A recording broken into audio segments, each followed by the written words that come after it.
فرزند زہرا یہ حالات برے ہیں۔ کاشانۂ بصیرت ایک ایسا مکمل یوٹیوب چینل جس پر محروم بصارت کے لیے بالخصوص اور تمام افراد کے لیے بالعموم سینکڑوں کی تعداد میں اسلامی کتب دستیاب ہیں۔ لہذا گزارش ہے کہ آپ اپنی ذمہ داری نبھاتے ہوئے کاشانۂ بصیرت کو سبسکرائب کرنے کے ساتھ ساتھ بیل آئیکن کو پریس کیجیے تاکہ آپ علم کے حصول کے ساتھ ساتھ مذہب اہل بیت کی اشاعت میں بھی اہم کردار ادا کرتے رہیں۔ کاشانۂ بصیرت، کاشانۂ بصیرت، کاشانۂ بصیرت۔ فرزند زہرا یہ حالات برے ہیں۔ السلام علیکم ورحمۃ اللہ وبرکاتہ۔ سامعین، آپ سماعت فرما رہے ہیں لہو کی موجیں، مؤلف ہیں محمد علی سید صاحب۔ آج ہم آپ کے سامنے اس کی چوتھی ریکارڈنگ پیش کر رہے ہیں۔ صفحہ نمبر 96، باب شروع ہو رہا ہے 5واں، اور اس کا عنوان ہے اللہم لبیک۔ موت کی آنکھوں میں آنکھیں ڈال کر دیکھنے والوں کا ایک مختصر سا قافلہ مکہ معظمہ سے نکل کر سرزمین کوفہ کی طرف بڑھ رہا تھا۔ یہ لوگ زبان ہی سے نہیں، اپنے لہو کے ایک ایک قطرے سے لبیک اللہم لبیک کہنے کی جرت رکھتے تھے۔ سن 60 ہجری میں جب اللہ کا گھر اور امن کا شہر مکہ معظمہ شام، مصر، عراق، ایران اور دنیا کے دوسرے علاقوں سے آنے والے حاجیوں کے لبیک اللہم لبیک کے نعروں سے گونج رہا تھا اور حاجیوں کے قافلے مینا کی طرف جا رہے تھے، اس وقت رسول اللہ کے شہر مدینہ منورہ سے 28 رجب کو سفر کا آغاز کرنے والا اس وقت کے سب سے بڑھ کر با علم، با عمل، پرہیزگار، بہادر، نڈر، ظالم حاکم کے سامنے کلمہ حق کہنے والوں اور موت کی آنکھوں میں آنکھیں ڈال کر دیکھنے والوں کا ایک مختصر سا قافلہ مکہ معظمہ کی مقدس سرزمین سے کوفے کی سمت اپنے سفر کا آغاز کر رہا تھا۔ یہ وہ عظیم انسان تھے جو اپنی زبان ہی سے نہیں، اپنے خون کے ایک ایک قطرے سے لبیک اللہم لبیک کہنے کی جرت رکھتے تھے۔ اس قافلے کا سردار رسول کریم کا نواسا اور علی ابن ابی طالب کا بہادر بیٹا تھا، جو نہ ذلت کی زندگی جینا چاہتا تھا اور نہ گمنامی کی موت مرنا اسے پسند تھا۔ یہ کوئی عام انسان نہیں تھا۔ 1,24,000 نبیوں اور رسولوں کی وراثت اپنے باپ علی اور اپنے بھائی حسن بن علی کے بعد اسی شخص کو ملی تھی۔ اسی لیے تو اللہ کے آخری رسول نے فرمایا تھا کہ حسین مجھ سے ہے اور میں حسین سے ہوں۔ رسول کریم اپنے دونوں نواسوں سے اس قدر محبت کرتے تھے کہ مسجد میں نماز جماعت کے دوران اکثر جب آپ سجدے میں جاتے تو ان میں سے کوئی بچہ رسول اللہ کی کمر پر جا کر بیٹھ جاتا۔ اللہ کے رسول سجدے سے اس وقت تک سر نہ اٹھاتے جب تک یہ بچہ خود کمر سے نہ اتر جاتا۔ امام حسن اور امام حسین نے نبی کریم کی محبت صرف اس وجہ سے نہیں تھی کہ یہ دونوں ان کے نواسے تھے۔ اس محبت کی اصل وجہ یہ تھی کہ اللہ کے رسول جانتے تھے کہ یہ دونوں بیٹے اللہ کے پسندیدہ ترین بندوں میں سے ہیں، اور اپنے اپنے وقت میں اپنے اپنے حالات کے مطابق یہ دونوں ایسی حکمت عملی اختیار کریں گے کہ اللہ کا دین مسخ ہو جانے یا مٹ جانے سے ہمیشہ کے لیے بچ جائے گا۔ مستقبل میں جو حالات رونما ہونے والے تھے وہ اللہ کے نبی کو معلوم تھے۔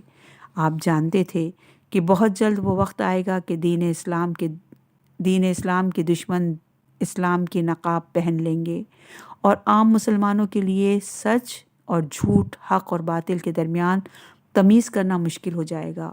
اللہ کے دین کو بچانے کے لیے ضروری ہوگا کہ ایسے وقت میں اللہ کے نمائندے بہترین حکمت عملی، منصوبہ بندی اور بے پناہ جرت اور بہادری کے ساتھ اٹھ کھڑے ہوں اور بھٹکے ہوئے مسلمانوں اور ساری دنیا کے انسانوں کے سامنے اپنی جانوں پر کھیل کر اللہ کی وجود کی گواہی پیش کریں۔ سن 60 ہجری ہی وہ دور تھا جب ایک انتہائی بدکردار انسان، خلیفہ راشد حضرت علی ابن ابی طالب کے خلاف علم بغاوت بلند کرنے والی شامی حکومت کا سربراہ بنا۔ یہ یزید ابن معاویہ تھا۔ یزید نے بادشاہ بننے کے بعد سرکاری سطح پر اسلام کا مذاق اڑانا شروع کر دیا۔ اس نے کہا کوئی کتاب نازل نہیں ہوئی، نہ فرشتے، نہ جنت ہے، نہ دوزخ ہے، یہ سب بنی ہاشم یعنی رسول اکرم کے خاندان کی بنائی ہوئی کہانیاں ہیں۔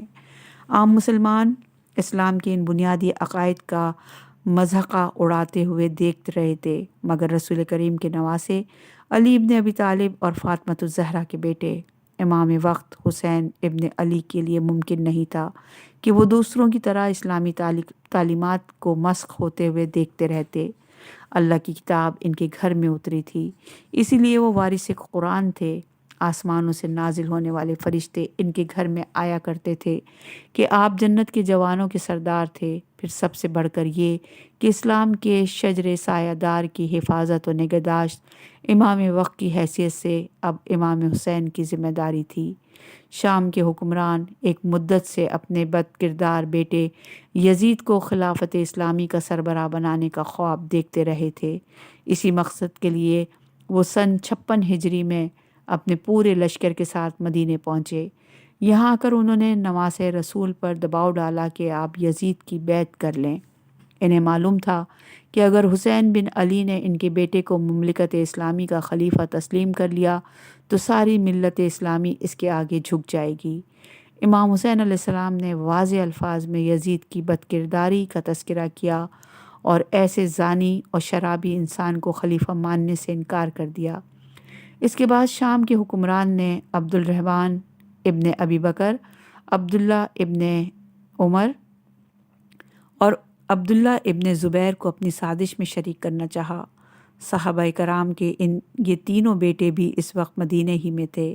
یہ تینوں افراد کھل کر یزید کی مذمت تو نہ کر سکے لیکن اس کی بیعت پر راضی بھی نہیں ہوئے اور شام کے حکمران کے دباؤ سے پریشان ہو کر مکہ معظمہ چلے گئے۔ معاویہ ابن ابو سفیان ان کے پیچھے پیچھے مکے پہنچے لیکن انہیں راضی کرنے میں کامیاب نہیں ہو سکے۔ اس وقت کے سیاسی حالات مدینہ میں سخت اقدام کی اجازت نہیں دیتے تھے، اسی لیے وہ مایوس ہو کر اپنے دارالحکومت لوٹ گئے۔ اس کے کچھ عرصے بعد عبد الرحمن ابن ابی بکر مدینہ سے مکے جاتے ہوئے بیمار ہوئے۔ اس کی خبر جب شام کے حکمران کو پہنچی تو انہوں نے اپنے دربار کے ایک حکیم کو عبد الرحمن بن ابی بکر کے علاج کے لیے روانہ کیا اور اس طبیب سے کہا کہ تم دوا پلا کر اس کا کام تمام کر دو۔ اور یہ حوالہ یہاں پر ہے استیاب جلد نمبر 2 صفحہ نمبر 401۔ اس طرح خلافت کے ایک دعوے دار صحابی رسول حضرت ابو بکر صدیق کے فرزند عبد الرحمن بن ابی بکر سے انہیں نجات مل گئی۔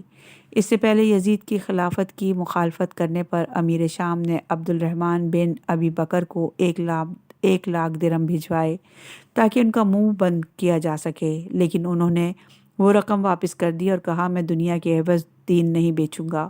اس کا نتیجہ یہ ہوا کہ وہ مکے سے 10 میل کے فاصلے پر موت کی نیند سلا دیے گئے۔ ابن حجر عسقلانی نے لکھا ہے کہ عبد الرحمن سوتے میں ناگہانی طور پر مر گئے، اور یہ روایت اصابہ جلد نمبر 2 صفحہ نمبر 400 میں۔ عبد الرحمن بن ابی بکر بنو امیہ کی خفیہ ایجنسیوں کی اس سازش کا شکار ہوئے جس کے ذریعے اس سے پہلے نواسۂ رسول امام حسن علیہ السلام کو زہر دیا گیا تھا۔ 22 رجب سن 60 ہجری میں امیر شام ناکامی، غصے، نفرت اور انتقام کی آگ کو اپنے سینے میں چھپائے مٹی کا رزق بن گیا۔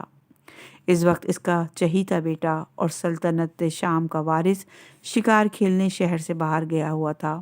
سرکاری حکام عیسائی مشیر جون اور یزید کی عیسائی ماں میونہ نے اس خبر کو پھیلنے سے روکا اور شکارگاہ میں یزید کو اس کی اطلاع کرائی۔ یزید شراب کے نشے میں بدمست تھا۔ یہ اطلاع سنتے ہی اپنے محل میں پہنچا اور عرب کے بادشاہ گر حلقوں نے اللہ اور رسول کے واضح احکامات کو پس پش ڈالتے ہوئے مملکت اسلامی کا تاج باپ کی وصیت کے مطابق اس کے بد کردار بیٹے کے سر پر سجا دیا۔ بادشاہ بننے کے بعد پہلی فرصت میں یزید کے دل میں حسین بن علی کا وجود کانٹے کی طرح کھٹکنے لگا۔ حسین بن علی اس کی بادشاہت کے لیے سب سے بڑا خطرہ تھے۔ عبداللہ بن عمر اور عبداللہ بن زبیر نے بھی اس کی بیعت سے انکار ضرور کیا تھا، لیکن یہ وہ فرد تھے جن سے بات کی جا سکتی تھی اور مسئلے کا کوئی حل نکالا جا سکتا تھا۔ یزید نے مدینے کے حاکم ولید بن عتبہ کو 2 ٹوک الفاظ میں لکھا کہ حسین بن علی، عبداللہ بن عمر اور عبداللہ بن زبیر سے میری بیعت طلب کرو، اگر یہ لوگ انکار کریں تو ان کے سر کاٹ کر میرے پاس بھیج دو۔ ولید کو یہ خط ملا تو اس نے مرکزی حکومت کے جاسوس اور اپنے مشیر مروان بن حکم سے اس بارے میں مشورہ کیا۔ مروان بن حکم وہ شخص تھا جسے رسول اللہ صلی اللہ علیہ وآلہ وسلم نے مدینہ بدر کر دیا تھا، لیکن جب حضرت عثمان نے خلافت سنبھالی تو اسے واپس بلا کر اپنا مشیر خاص مقرر کر لیا۔ مروان بن حکم نے ولید سے کہا، یہ دونوں افراد بیعت کر لیں گے، لیکن حسین سے تم اس کی توقع نہ کرنا، ان کے ساتھ تمہیں سختی کرنا ہوگی۔ اس مشورے کے بعد ولید نے غلام کو حکم دیا کہ جا کر حسین بن علی اور عبداللہ ابن زبیر کو بلا لاؤ۔ یہ دونوں حضرات اس وقت مسجد نبوی میں بیٹھے تھے۔ امام حسین کو یہ پیغام ملا تو آپ نے ولید کے غلام سے کہا کہ تم چلو، ہم آتے ہیں۔ بعد میں امام حسین نے عبداللہ کو بتایا کہ میں نے آج رات خواب میں دیکھا ہے کہ میرا خیال ہے کہ شام میں معاویہ کا قتل ہو گیا اور ولید ہمیں یزید کی بیعت کے لیے طلب کر رہا ہے۔ یہ کہہ کر امام حسین اپنے گھر گئے اور بنو ہاشم کے 30 جاں فروشوں کو اپنے ساتھ لے کر ولید کے محل میں پہنچے۔ آپ کے چھوٹے بھائی ابو الفضل عباس آپ کے ساتھ تھے۔ امام حسین نے ان بہادروں کو باہر ٹھہرنے کا حکم دیا اور خود اندر تشریف لے گئے۔ مروان بن حکم مدینے کے گورنر کے ساتھ بیٹھا تھا۔ امام حسین کو دیکھ کر وہ دونوں تعظیماً اٹھ کھڑے ہوئے۔ ولید نے معاویہ کے انتقال کی خبر سنائی اور امام حسین علیہ السلام سے یزید کی بیعت کا سوال کیا۔ اس موضوع پر تنہائی میں کوئی بات کہنا مناسب نہیں۔ امام حسین نے پرسکون لہجے میں کہا، تم مدینے کے اور لوگوں کو بھی بلا لو، جب سب لوگ جمع ہو جائیں گے تو مجھے بھی بلا لینا، اس وقت سب کے سامنے اپنی رائے کا اظہار کروں گا۔ یہ کہتے کہتے امام حسین اپنی جگہ سے اٹھ کھڑے ہوئے۔ بہتر ہے آپ کل ضرور تشریف لائیے گا، ولید بن عتبہ نے بھی احتراماً اٹھتے ہوئے کہا، لیکن ابھی وہ اپنی بات مکمل بھی نہ کر سکا تھا کہ مروان بن حکم بول پڑا، ولید، اگر اس وقت حسین تیرے قبضے سے نکل گئے تو پھر کبھی تیرے ہاتھ نہیں آئیں گے۔ ان سے ابھی 2 ٹوک بات کر لے اور یہ بیعت سے انکار کریں تو ان کا سر تن سے جدا کر دے۔ مروان بن حکم کی بات سن کر امام حسین کو جلال آ گیا۔ اچھا، تم میں سے کس کی ہمت ہے کہ مجھے ہاتھ لگا سکے؟ ہم آل محمد ہیں، فرشتے ہمارے گھروں میں آتے جاتے ہیں، کسی کی کیا مجال جو ہمیں یزید جیسے فاسق و فاجر کی بیعت کرنے پر مجبور کر سکے؟ امام حسین نے گرجتے ہوئے کہا۔ حضرت عباس بنی ہاشم کے بہادر جوانوں کے ساتھ باہر چوکنا اور مستعد کھڑے تھے۔ امام حسین کی آواز گونجی تو ولید کا محل تلواروں کی جھنکار سے گونج اٹھا۔ بنی ہاشم کے جوان تلواریں سوتے محل میں داخل ہو گئے۔ ادھر ولید کے غلاموں نے بھی تلواریں نکال لی، لیکن اس سے پہلے کہ ہنگامہ بڑھتا، امام حسین اپنے بہادروں کو سمجھا بجھا کر اپنے ساتھ لے گئے۔ مروان بن حکم میں اب بولنے کی ہمت ہی نہیں رہی تھی۔ وہ بنی ہاشم کی تلواریں دیکھ کر لرز گیا تھا۔ ولید بن عتبہ نے سارا واقعہ یزید کو لکھ بھیجا۔ اس نے فوراً ہی جوابی خط لکھا اور اسے حکم دیا کہ اس خط کا جواب حسین بن علی کے سر کے ساتھ آنا چاہیے۔ ولید نے یہ خط امام حسین کی خدمت میں جا کر انہیں دکھایا اور کہا، میں یزید کے اس حکم پر ہرگز عمل درآمد نہیں کر سکتا، لیکن آپ کو خبردار کرنا چاہتا ہوں کہ یزید ہر قیمت پر اپنی خواہش پوری کر کے رہے گا۔ امام حسین نے اس کی باتوں کو غور سے سنا، حالات کا تجزیہ کیا، دوستوں اور رشتہ داروں سے مشورہ کیا، پھر اپنے نانا کے روضہ مبارک پر تشریف لے گئے۔ نانا کو یاد کر کے آپ کی آنکھیں بھر آئیں۔ گھر آ کر رات میں کسی وقت آنکھ لگ گئی تو رسول اللہ کو خواب میں دیکھا، جو انہیں بچپن کا وعدہ یاد دلا رہے تھے اور آنے والے دنوں کی سختی اور تکالیف بتاتے بتاتے روتے جا رہے تھے۔ امام حسین علیہ السلام کی آنکھ کھل گئی۔ آپ نے اپنے عزیزوں کو جمع کیا اور انہیں بتایا کہ اب مدینہ چھوڑنے کے علاوہ کوئی راستہ نہیں۔ اس فیصلے کے بعد آپ اپنے نانا رسول اللہ کے روضہ مبارک پر دوبارہ تشریف لے گئے۔ نانا کی یاد میں آنسو بہاتے بہاتے آپ اپنے بھائی حسن کی قبر پر پہنچے۔ آخر میں مظلوم ماں کی قبر مبارک پر جا کر آپ نے اپنی ماں سے اجازت طلب کی۔ ماں کی قبر مبارک پر جا کر آپ کی حالت غیر ہو گئی اور آپ نے چشم تصور میں اپنی ماں سے کہا، اماں، بچپن میں جو وعدہ کیا تھا اسے نبھانے کا وقت آ گیا۔ اماں، جس وقت کو یاد کر کے آپ میری ولادت کے دن سے لے کر اپنی آخری سانس تک آنسو بہاتی رہیں، وہ وقت آ گیا۔ اب نہ آپ ہیں نہ بابا کا سایہ میرے سر پر ہے۔ نانا رسول اللہ بھی اس دنیا سے جا چکے ہیں، بھائی حسن زہر کے ذریعے شہید کر دیے گئے ہیں۔ اب میں آپ سب کی قبروں کو چھوڑ کر مدینے سے جا رہا ہوں۔ اماں، اگر میں نہ گیا تو نانا رسول اللہ کی قربانیاں ضائع ہو جائیں گی۔ 1,24,000 پیغمبروں کی محنتوں پر پانی پھر جائے گا۔ میرے بابا کا مسجد میں بہنے والا پاک لہو رائگاں ہوگا۔ آپ کے فرزند حسن کی اذیتوں کا ثمر دین اسلام کو نہیں ملے گا۔ اماں، اگر میں نہ گیا تو اسلام کی حقیقی تعلیمات مٹ جائیں گی اور اسلام کے نام پر ایک مسخ شدہ مذہب مسلمانوں میں رائج کر دیا جائے گا۔ بہت سے مورخین نے لکھا کہ امام حسین علیہ السلام خوف کے عالم میں مدینے سے نکلے، لیکن امام حسین کی شخصیت سے خوف کے تصور کو بھی وابستہ نہیں کیا جا سکتا۔ امام وقت اور کائنات پر حکمرانی کرنے والوں کو کسی بات کا خوف نہیں ہو سکتا۔ مدینے سے نکلنے کا واقعہ اچانک پیش نہیں آیا تھا۔ یہ واقعہ انہوں نے اماں کی اور لوریوں میں سنا تھا، نانا کے بوسوں میں محسوس کیا تھا اور باپ کے آنسوؤں میں دیکھا تھا۔ اب مدینے سے نکلتے وقت کس طرح کا خوف زدہ ہو سکتے تھے؟ مدینے سے آپ کا نکلنا خوف کی وجہ سے نہیں تھا۔ آپ ایک طے شدہ حکمت عملی کے مطابق مدینے سے نکل رہے تھے۔ حسین کی سیاست فروغ شدہ مورخوں اور بکے ہوئے تجزیہ نگاروں کی فکر سے ماورا تھی۔ امام حسین اس وقت خود اپنی اور اپنے بہادر ساتھیوں کی زندگی کی حفاظت کر رہے تھے۔ آپ جانتے تھے کہ موت ہی نہیں، اگر زندگی کو احتیاط اور سمجھداری کے ساتھ خرچ کیا جائے تو اکثر زندگی بھی شہادت کا درجہ حاصل کر لیتی ہے۔ اس وقت امام حسین علیہ السلام مدینے سے نہ نکلتے تو یزید اپنے گورنر ولید بن عتبہ کو معطل کر کسی سخت گیر حاکم کو مدینے بھیج دیتا اور اس کی فوجی دستے محلہ بنی ہاشم پر یلغار کر کے امام حسین اور ان کے مٹھی بھر ساتھیوں کو اس چھوٹے سے دور افتادہ شہر میں موت کے گھاٹ اتار دیتے۔ بعد میں عالم اسلام میں یہ خبر اڑا دی جاتی کہ حسین بن علی نے حاکم شام کی موت کی خبر سن کر حکومت پر قبضہ کرنے کے لیے دارالامارہ پر حملہ کر دیا تھا اور جوابی کارروائی میں وہ اپنی جان سے ہاتھ دھو بیٹھے۔ بنو امیہ کی خفیہ سازشوں سے امام حسین علیہ السلام سے زیادہ کون واقف ہو سکتا تھا؟ آپ اپنی اور اپنے ساتھیوں کی قربانیوں کو تاریخ کے دھندلگوں کے حوالے نہیں کر سکتے تھے۔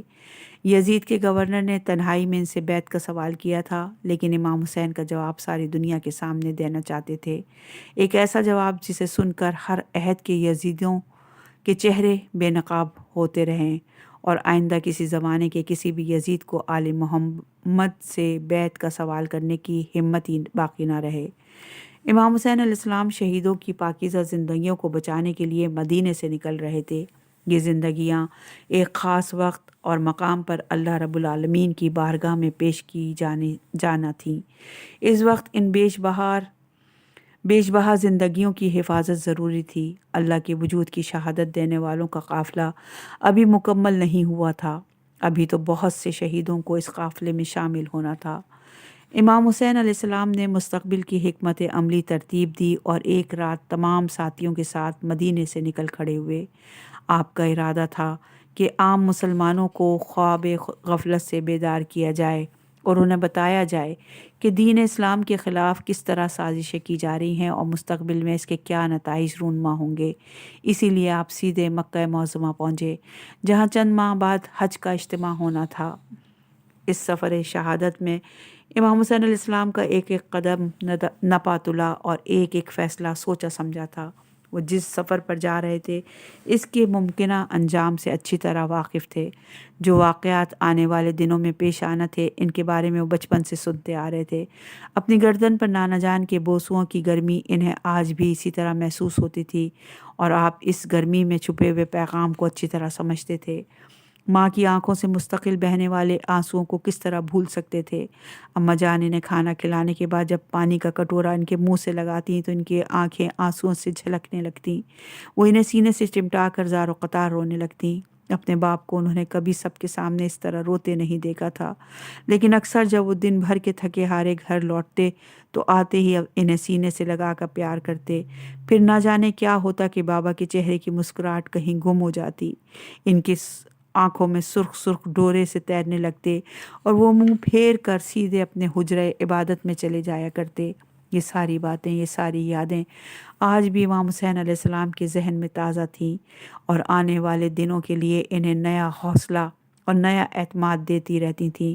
امام حسین علیہ السلام تقدیر کے لکھے سے واقف تھے، لیکن وہ یہ بھی جانتے تھے کہ تقدیر کا لکھا انسانی کوششوں اور عمل سے تبدیل بھی ہوتا رہتا ہے۔ آپ موت سے خوفزدہ نہیں تھے اور نہ اس سے بچنا چاہتے تھے کہ ان کی ساری زندگی موت کی آنکھوں میں آنکھیں ڈال کر اس سے لڑتی ہوئی گزری تھی۔ نیزوں کے جنگل، تیروں کی بارش، ڈھالوں کی گھٹاؤں اور تلواروں کی بجلیوں میں زندہ رہنا انہوں نے اپنے بابا ہی کی زندگی میں سیکھ لیا تھا۔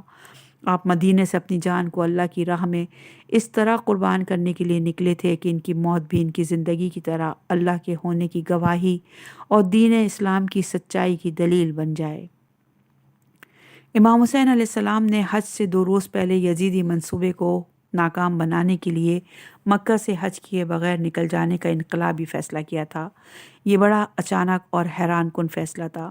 اس فیصلے کے بہت سے اثرات مرتب ہو سکتے تھے۔ ساری دنیا کے مسلمان جانتے تھے کہ نواسہ رسول ہر سال مدینے سے حج کرنے کے لیے مکہ آیا کرتے تھے، اور اب 4 مہینے سے مکے میں رہنے کے باوجود رسول کا نواسہ 8 ذی الحج کو حج کیے بغیر مکہ معظمہ کی سرزمین سے دور جا رہا تھا۔ مسلمانوں کے لیے یہ ایک حیران کن خبر ہونا چاہیے تھی، لیکن جب لوگ چھوٹی چھوٹی برائیوں کے عادی ہو جاتے ہیں تو شیطان انہیں آہستہ آہستہ بے حسی اور بے عملی کا بھی عادی بنا دیتا ہے۔ پھر بڑی سے بڑی خبر، بڑے سے بڑا حادثہ بھی انہیں حیران نہیں کرتا۔ اسی لیے جب 8 ذی الحج کو امام حسین مکہ معظمہ سے نکلے تو آپ کے ساتھ صرف 82 آدمی تھے۔ ان میں اکثریت انہی ساتھیوں کی تھی جو مدینے سے آپ کے ساتھ چلے تھے۔ ان میں بھی سب سے زیادہ تعداد خاندان رسالت کے افراد کی تھی۔ نبی کے نواسے حسن بن علی کے بیٹے قاسم، عبداللہ، ابو بکر اور احمد، حضرت علی کے صاحبزادے حضرت عباس کے 2 بیٹے فضل اور قاسم، حضرت عباس کے 4 سگے بھائی، رسول اکرم کے چچا زاد بھائی عقیل ابن ابی طالب کے بیٹے جعفر، عبد الرحمن علی، جناب عقیل کی اولاد سے محمد، جعفر اور احمد، حضرت مسلم بن عقیل اور ان کے 2 بیٹے محمد اور ابراہیم پہلے ہی کوفے جا چکے تھے۔ رسول اکرم کے دوسرے چچا زاد بھائی جناب جعفر طیار کے بیٹے جناب عبداللہ اور رسول اللہ کی نواسی زینب بنت علی کے بیٹے اون و محمد۔ رسول کے نواسے حسین بن علی کے اپنے صاحبزادے علی بن حسین، جناب علی اکبر اور علی اصغر۔ خاندان رسالت کے تمام افراد امامت کے چاند کے ارد گرد درخشاں ستاروں کی طرح پھیلے ہوئے تھے۔ ان کے چہرے علم، عمل اور ایمان کی روشنی سے ستاروں کی مانند روشن و تابندہ دکھائی دیتے تھے۔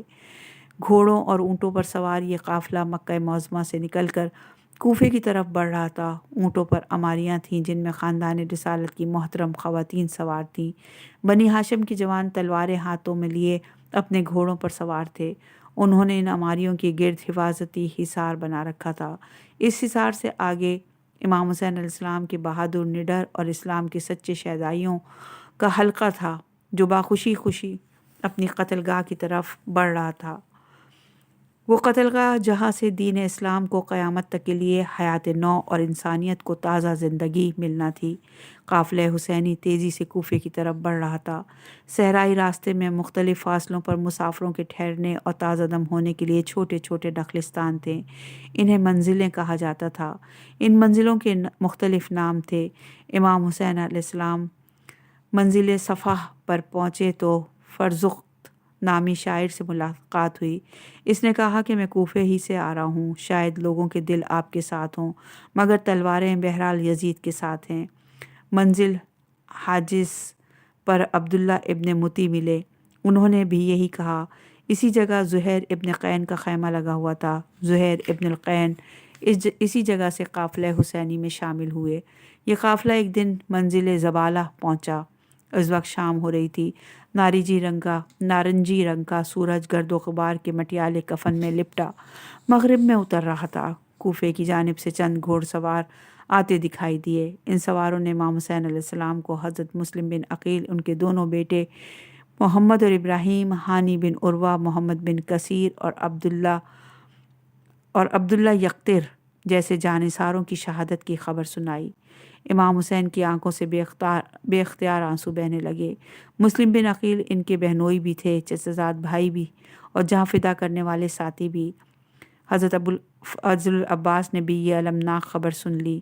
مسلم بن عقیل حضرت عباس کی سگی بہن رقیہ بنت علی کے شوہر تھے۔ امام حسین نے آگے بڑھ کر چھوٹے بھائی کو سینے سے لگایا اور دونوں ایک دوسرے سے لپٹ کر رونے لگے۔ آخر دونوں بھائیوں نے اپنے آنسو پہنچے خیمے میں جا کر آپ نے مسلم بن عقیل کی دونوں بیٹیوں کو اپنے پاس بلایا۔ اس اچانک بلاوے پر بچیاں ڈر سی گئیں۔ امام نے دونوں کمسن بچیوں کے سر پر شفقت کے ہاتھ رکھا اور رونے لگے۔ بچیاں حیرانی سے انہیں دیکھ رہی تھیں۔ آپ نے دونوں بہنوں کے کانوں میں سونے کی بالیاں پہنائیں۔ بچیوں کے دل انجانے خوف سے دہل گئے۔ وہ معاملے کو کچھ سمجھ گئیں۔ ماموں جان، آپ تو ہمیں اس طرح سے بالیاں پہنا رہے ہیں جیسے یتیم ہونے والی لڑکیوں کے کانوں میں بندے پہنائے جاتے ہیں۔ ایک بچی نے روتے روتے کہا، ہاں بیٹا، تمہارا باپ اللہ کی راہ میں شہید ہو گیا۔ امام حسین کی آواز لرز رہی تھی۔ دونوں بچیوں کو ان کے چھوٹے ماموں عباس نے سینے سے چمٹا لیا اور امام علی مقام آنسو پہنچتے ہوئے خیمے سے باہر آ گئے۔ اسی رات آپ نے تمام ساتھیوں اور رشتہ داروں کے سامنے تقریر کی۔ مستقبل میں کیا ہونا تھا وہ آپ سب پر واضح ہوتا جا رہا تھا۔ اس رات امام حسین نے فرمایا، تم سب لوگ اچھی طرح سمجھ لو کہ اب میرا قتل ہونا یقینی ہے۔ میں تم سب سے لوگوں کو تمہارے وعدوں اور اپنی بیعت سے آزاد کرتا ہوں۔ تمہارا جدھر جی چاہے ادھر نکل جاؤ اور اپنی جان بچاؤ۔ یہ سن کر مکہ معظمہ سے قافلہ حسینی میں شامل ہونے والے کئی دنیا دار افراد رات کے اندھیرے میں ادھر ادھر نکل گئے۔ اب آپ کے ساتھ صرف آپ کے رشتہ دار باوفا صحابی تھے اور ان کی تعداد 70 کے قریب تھی۔ امام حسین چاہتے بھی یہی تھے کہ دشمن سے مقابلے کے وقت کوئی نمائشی مسلمان، کوئی کمزور دل انسان ان کے ساتھ نہ ہو۔ آپ جانتے تھے کہ موت کو سامنے دیکھ کر بڑے بڑے بہادروں کا پتا پانی ہو جاتا ہے۔ آپ عام مسلمانوں کے دین کی محبت سے بھی واقف تھے۔ دین ایسے لوگوں کی زبانوں تک ہی رہتا ہے، وہ بھی اس وقت تک جب انہیں دین سے فائدہ مل رہا ہو اور انہیں اپنی دنیا کے لیے کوئی خطرہ محسوس نہ ہو۔ جب آزمائش کا وقت آتا ہے تو دین کے ساتھ دینے والے سچے مسلمان کم ہی رہ جاتے ہیں۔ اس وقت دنیا میں لاکھوں مسلمان موجود تھے، لیکن دین کو بچانے کے لیے اپنی جان قربان کرنے والے افراد کی تعداد 100 سے بھی کم تھی۔ آہنی ارادوں والے یہ بے مثال افراد اس وقت منزل زبالہ پر امام حسین کے خیمے میں ایک جگہ جمع تھے۔ اگلے دن دوبارہ سفر کا آغاز ہوا اور یہ قافلہ قصر بن مقاتل نامی منزل پر ٹھہرا۔ یہاں عبداللہ ابن حر جوفی کا خیمہ پہلے سے لگا ہوا تھا۔ یہ شخص کوفے کے خوشحال لوگوں میں سے تھا اور خود اہل بیت کا چاہنے والا کہتا تھا۔ امام حسین نے اسے دعوت دی کہ تم اس وقت میرا ساتھ دو، اسلام کو بچانے کے لیے تمہاری قربانی کے بدلے میں اللہ سے تمہیں جنت میں جگہ دلواؤں گا۔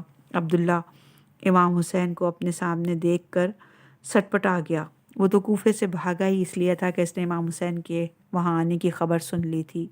وہ چاہتا تھا کہ امام وقت سے اس کا سامنا نہ ہو جائے، کیونکہ جب امام مدد کے لیے طلب کریں گے تو اسے اپنی جان کو خطرے میں ڈالنا پڑے گا۔ وہ چاہتا تھا کہ لوگ اسے شیعان علی میں سے ہی سمجھتے رہیں اور وہ حکومت وقت سے فائدے بھی اٹھاتا رہے۔ اسی لیے وہ کوفے سے نکل کر یہاں صحرا میں آ گیا تھا تاکہ امام حسین سے اس کا سامنا ہی نہ ہو۔ بعد میں جنگ کے نتیجے میں اگر امام حسین جیت جائیں تو وہ اس نئی حکومت سے بھی فائدے حاصل کرتا رہے، اور اگر ابن زیاد جیت جائے تو اس کے سامنے بھی وہ اسی طرح سرخرو رہے۔ امام حسین کی بات سن کر اس نے کہا، مولا، میں نے کوفے میں کسی شخص کو آپ کا ہمدرد نہیں دیکھا، اس لیے آپ کوفے نہ جائیں۔ میں آپ کو اپنا تیز رفتار گھوڑا پیش کرتا ہوں، آپ یہاں سے بہت دور چلے جائیں اور اپنی جان بچائیں۔ بعد میں آپ کے بال بچوں کو محفوظ مقام تک پہنچانا میری ذمہ داری ہے۔ امام حسین اپنی جگہ سے اٹھ کھڑے ہوئے اور آپ نے فرمایا، جو شخص اللہ کی راہ میں اپنی جان دینے پر تیار نہیں، اس کا گھوڑا لے کر میں کیا کروں گا؟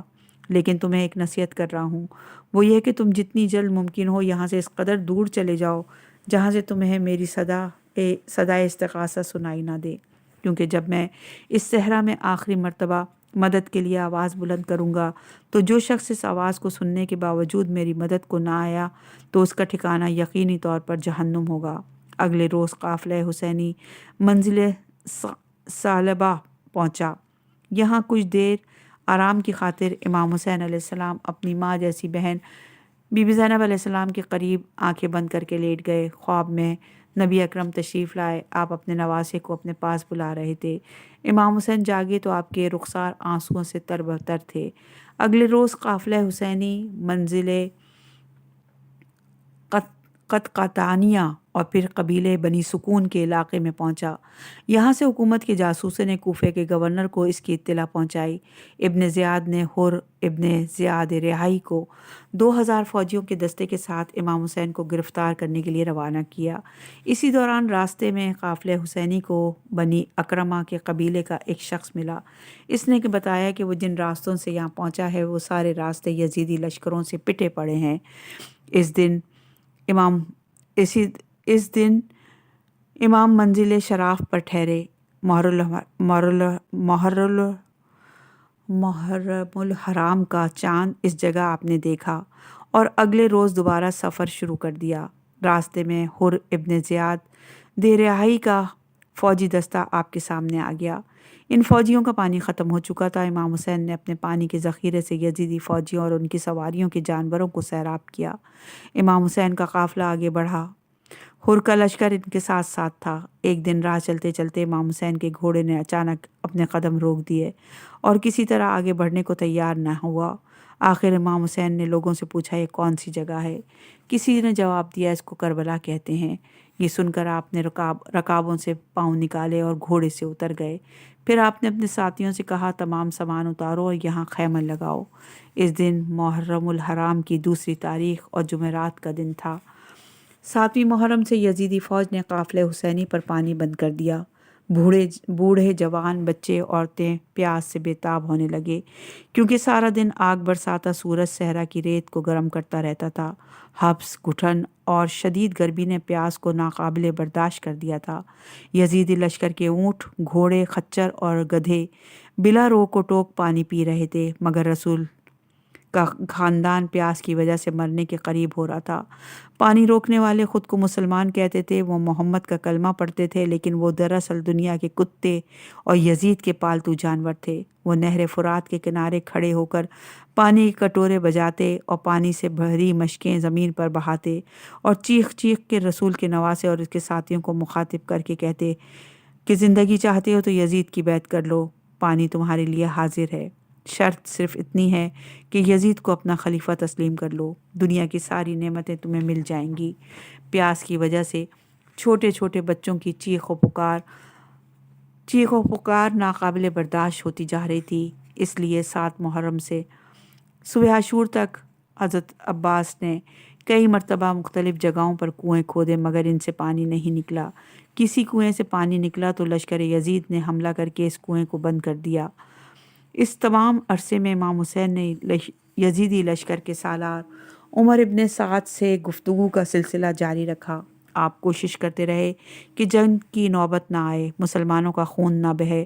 عمر ابن سعد بھی نواسے رسول کو قتل کرنے کے عظیم گناہ سے خوفزدہ تھا۔ وہ امام حسین سے ہونے والے مذاکرات کی رپورٹ روزانہ کوفے روانہ کرتا رہا تھا، لیکن 9 محرم کو مغرب سے ذرا پہلے شمر ذی جوشن تازہ دم فوجیوں کے دستے سے لے کر کربلا پہنچا۔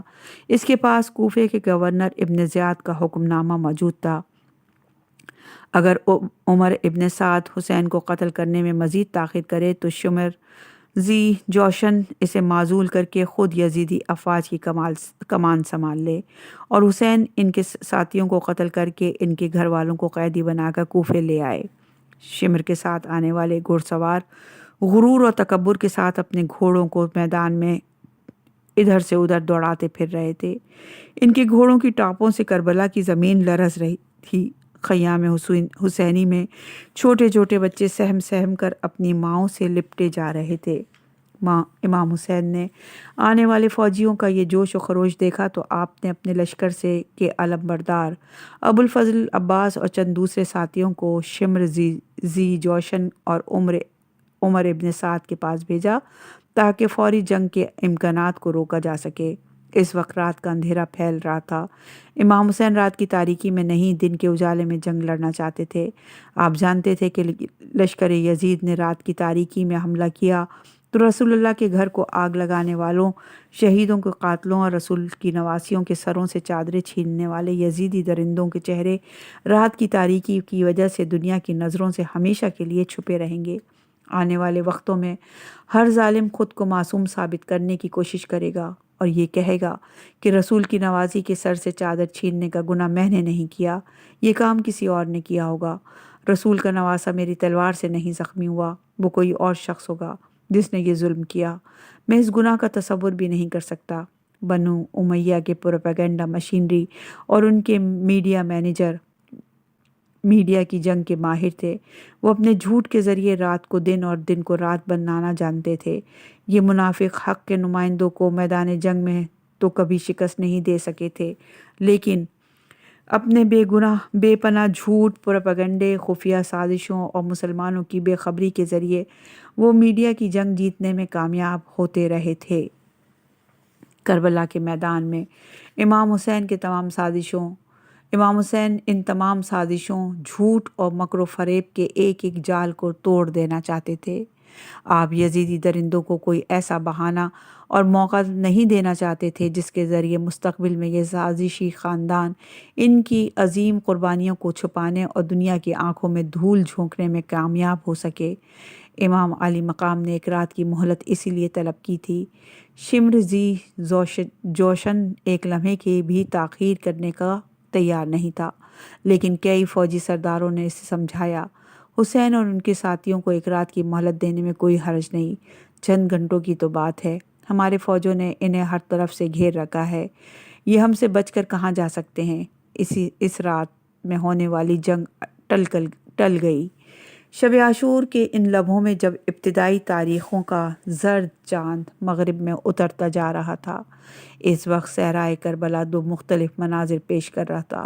ایک طرف اللہ کے عبادت گزار بندوں کا ایک چھوٹا سا گروہ تھا جو نماز، تلاوت قرآن اور مناجات میں مصروف تھا، اور دوسری طرف یزیدی درندے تھے جو اپنے ہی رسول کے نواسے کو قتل کرنے کے لیے صبح ہونے کا بے چینی سے انتظار کر رہے تھے۔